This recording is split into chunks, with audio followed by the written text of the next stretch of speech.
Got my ticket on the long way round. Two bottle whiskey for the way. And I show by some sweet company. I'm leaving tomorrow. What do you say? When I'm gone. When When I'm I'm gone. Okay, gone. let's stop. What is up, everybody? It's your boy Shazwiyt, and welcome back to another video, Shazwiyt gang. How is everybody doing? I'm doing all right. If you're new to this channel and you're clicking on me for the very first time, please be sure to like, comment, and subscribe, and also turn that post notification button so I get notified every time I upload a new video. With that being said, let's get straight into today's content. Let's go, everybody. I think I'm just gonna remove this pic from my head. It's been up there all day. Some people get the style, some don't. I don't know. I like it. It's comfy. Okay. Got my potato chips, got my water. I'm ready to go. So, how's everybody doing? Hope you're having a great day. Looking forward to making this video for you, and hope you guys enjoy it. So today I'm going to be doing a review of the film Little Women. So Little Women is actually a book that was, I'm pretty sure you're all familiar with it. I think it's a book that a lot of people have read or at least heard about in literature, you know, in high school, middle school or something. It's one of those, you know, famous books that just is just a classic in the world of literature and art in general. So this book was written by a woman named Louisa May Alcott, the American novelist, short story writer, etc.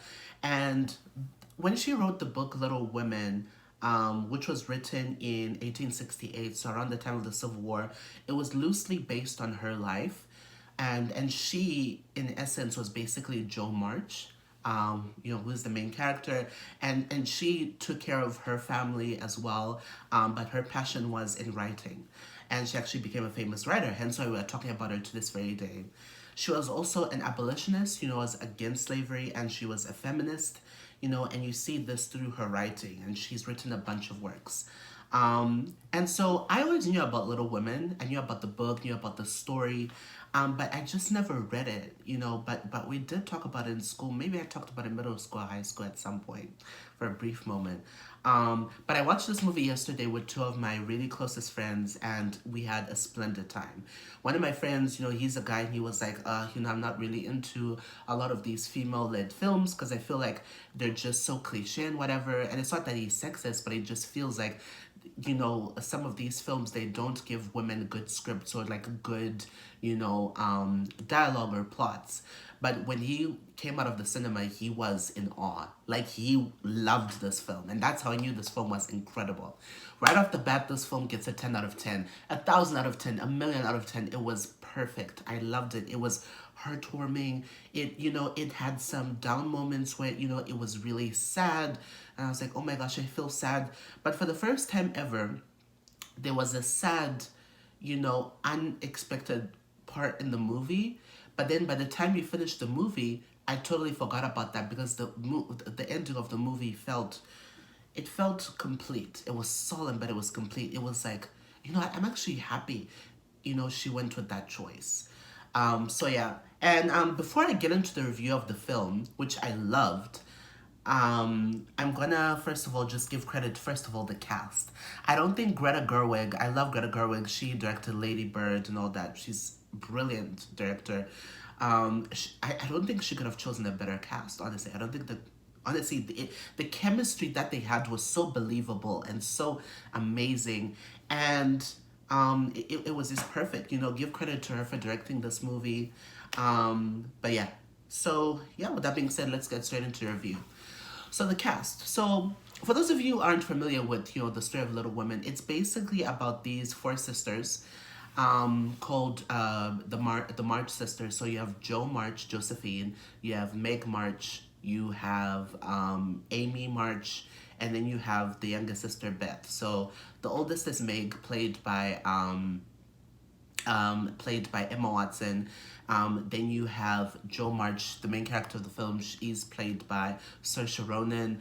Then you have Florence Pugh, I think is how you pronounce her name. She plays Amy. And then lastly, you have Eliza Scanlon, who plays the younger sister, Beth. And then you have their mother, played by Laura Dern. And then you have the character Laurie, who is initially the love interest of Jo March, but they don't end up together, which was the big unexpected part of the film, and I'm sure broke a lot of hearts, but it actually made sense in the end how it all ends up. Yeah, and then a bunch of other actors in this film. Everyone was brilliant in this film. Yeah, so the story is about these four sisters, and it's during the Civil War, and it's set in 1868, which was when the book was written. So this is about 3 years into the American Civil War. And so what's happened is that because it's only girls in the family, their father has volunteered himself to go fight for the Union. As it was the Union versus the Confederates. So he's fighting in the war. And so it's just the women who are left at home and they're taking care of everything. So the March family is basically a poor family. You know, they don't have much, but they have each other. And that was, you know, the main glue that really brings them all together is their mother. You know, she's left to take care of the kids and try to have them, you know, help with everything that goes on. So at home, it's just the mom, played by Laura Dern, and then you have Hannah, who is like the maid who helps out, but she's a part of the family, and then you have the four sisters. And so throughout this film, what's happening is that all the girls now, you know, have grown up, they're all adults, and they basically have their own lives. They're trying to do their own thing. So Jo is a writer in New York, but she's also a teacher. So her main job is teaching, but she's trying to be a writer and trying to publish books and stuff like that, but it's not easy. Lately, she's been doing short stories. That's how she's been earning her money aside from the teaching. But she wants to write an actual novel. But it's hard because if you're going to write a novel, first of all, if you're a woman, women tend to not put their actual names on books because it might not sell as well. So back then you would have to put your pen name. Kind of like with J.K. Rowling, how she doesn't write her full name. She just writes a J.K. so that people thought she was a man or whatever. It's so stupid, but that's how it was. So yeah, so she's trying to write an actual book and, you know, be out there. But at the same time, she's trying to support her family. Her sister, Beth, is also sick with scarlet fever. So basically trying to get medicine for her. The father is away, so there's really no money coming in. And then the mother, sometimes she leaves home to go help soldiers in the army or the families of soldiers. What she does is she works at this charity place that provides blankets and just, you know, supplies and things to people who've either are veterans who already fought in the war or the families of those affected, I guess. So yeah, so there's a lot going on. So yeah, you have Jo who's a writer, and then you have Meg, who's basically is a typical housewife. She has her husband, kids, that sort of thing, but they're poor too. But you know, she's satisfied with that. That's the life she wanted. She's also you know, at a point she wasn't satisfied. She was, you know, is frustrated the fact that she's poor and all that, but she loves her husband, she loves her kids, and wouldn't trade them for anything. So, you know, she settled with that life. And then you have Amy, who is living in Paris with her Aunt Marge, who is the father's sister, played by Meryl Streep. She's a very wealthy woman. She's rich, but she's a spinster. She's on her own. And so she's in Paris basically trying to, you know, practice her art and be an artist and be famous. And she's about to wed or be proposed to by her very wealthy boyfriend. And her aunt is encouraging her to go in that direction and marry this rich guy, so that if she marries this rich guy, she will guarantee the fact that she'll be able to take care of her family and be rich.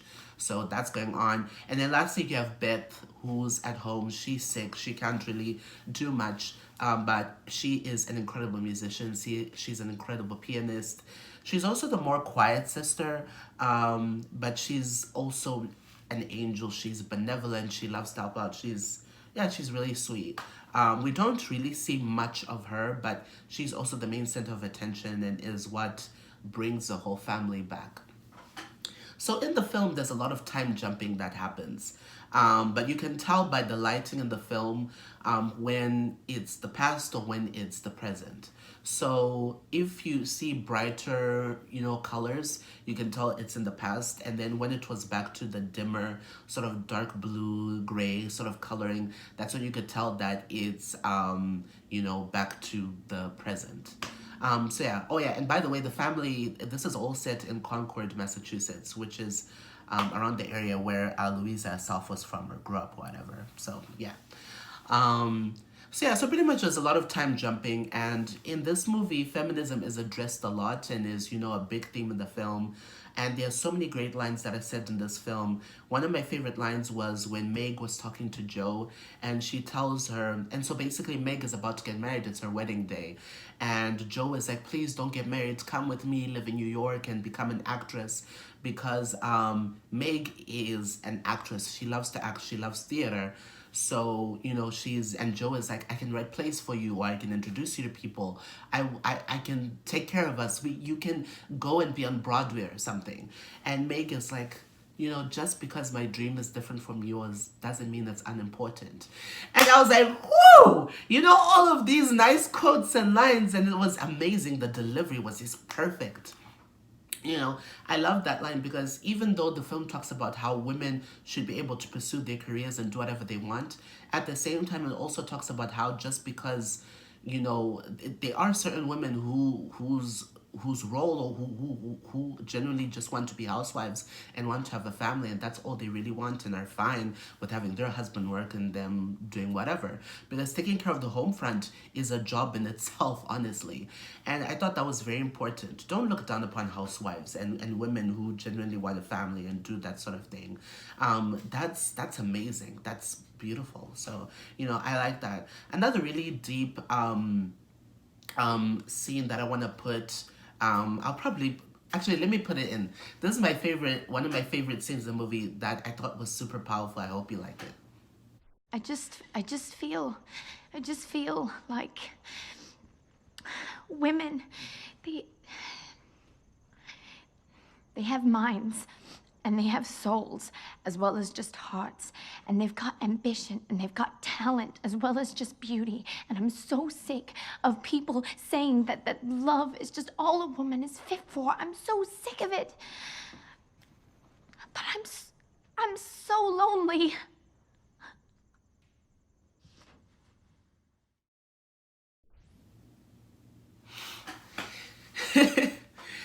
Yeah, so I love that scene. That scene was powerful, right? I love it, and just, yeah, just addressing feminism in the film and how, you know, and how back in the day women were looked down upon. And you have Amy who makes a speech in Paris when she was talking to Laurie, talking about how marriage is an economic proposition. I will never own anything, all of that stuff. But out of everyone in the film, Amy actually had the most character development. And she's sort of presented sort of as a villain, but she's not a villain. She's just herself. She's just someone who, I think Amy looks a lot up to Joe and sees that Joe is this passionate person who really cares about her writing and wants to be successful and is just so deep into what she does, that Amy wants the same thing. Amy and Joe are like they're the ambitious, louder sisters in the family. And then you have Meg and Beth who are, quieter and are satisfied with what they have. All that stuff. So it's interesting to see the fact that even though they're sisters and they're related, they're all so different but have similarities as well. They all want to be loved, but they all want to live happy, peaceful lives. You know what I mean? And I love how in the ending, it's funny how Aunt Marge leaves the house, and everything to Joe. And Joe ends up converting the house into a school, because she was teaching before in New York anyway. Because back in the day, women, I think, weren't allowed to go to formal schooling. So they would be taught at home.